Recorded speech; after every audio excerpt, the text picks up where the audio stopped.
Hello and welcome back to another mini blog. তো এটা হচ্ছে আমার বাড়ি ফেরার ব্লগ। তো গত আগের দিনকে তো শেয়ার করেইছিলাম যে গুড়িয়ার আমি একসাথেই ঘর থেকে বের হয়েছি।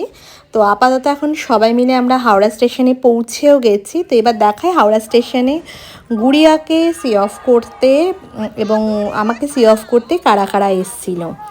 তো সঙ্গে থাকবেন আর দেখতে থাকবেন আর কী কী করলাম না করলাম সেটাও অবশ্যই শেয়ার করব। তো দেখতে থাকুন।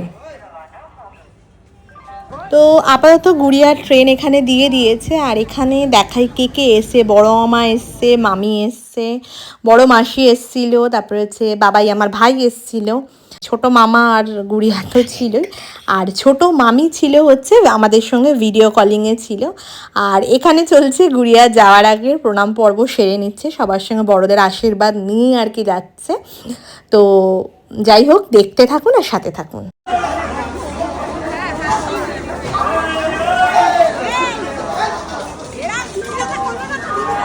দিদি আর দাদা কি ফাও?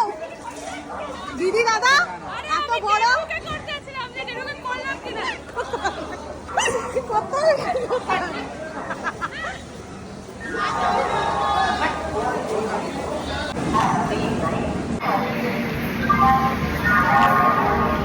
ভাই এসছে, বনু এসছে, যাচ্ছে।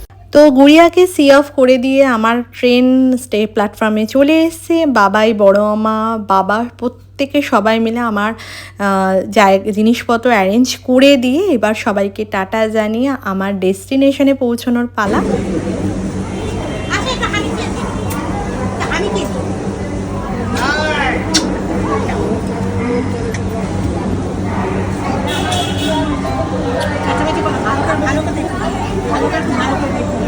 তো আবারও কয়েক মাসের অপেক্ষা, তারপরে আবার কিছু দিনের জন্য বাড়ি আসা।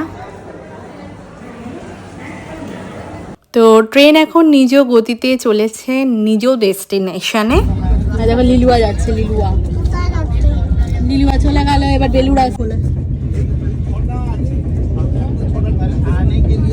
তো ট্রেন এখন আসানসোল স্টেশনে পৌঁছেছে আর বাইরে প্রচুর বৃষ্টি হয়েছিল। আর পরের দিনের এটা ব্লগ শেয়ার করছি, সকাল হয়ে গেছে। আপাতত আমরা এখন গাজিয়াবাদ পেরিয়ে আর কি দিল্লি পৌঁছবো। যাওয়ার সময় এটা দেখতে বেশ ভালো লাগে।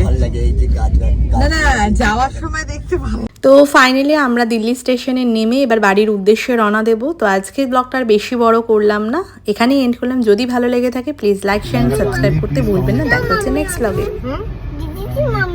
হ্যাঁ, দিদি কি भी मम्मी हूँ, तुम्हारी भी मम्मी हूँ।